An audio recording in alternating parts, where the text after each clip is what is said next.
តោះបងប្អូននឹងនិយាយតិចអីតែទិញបានមួយគ្រឿងសោតបងប្អូនតម្លៃសាងបាទเอาក្នុងធានាថាមកស្អាត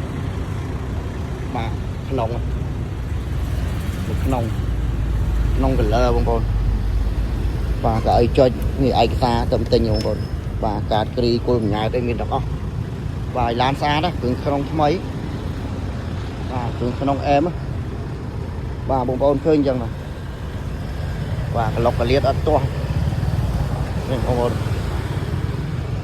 កម្រមានណាបងប្អូនតម្លៃនេះបាទបើដាក់ចិត្តទិញដល់រៀងស្រូវតិចបងប្អូនណាបាទម៉ាស៊ីនប្រអប់លេខអែមក្នុងស្អាតម៉ាស៊ីនអែមបាទបកកង់ថ្មីទឹកឆ្នាំនៅសំណុំឡានអត់បុកអត់ប៉ះបាទធានាថាឡានអត់បុកបងប្អូនផ្លាកលេខនេះមកផ្លាកលេខ10សេរីបាទឌីការ៉េ5ផ្លាកលេខនេះបាច់និយាយនេះបាទនេះម៉ាស៊ីនបងប្អូន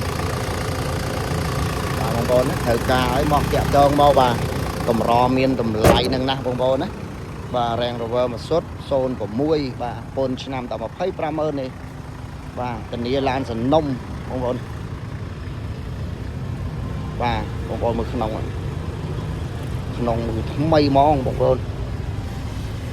បាទបើត្រូវការឲ្យមកតាក់ទងមកបងប្អូនណាបាទសូមអរគុណ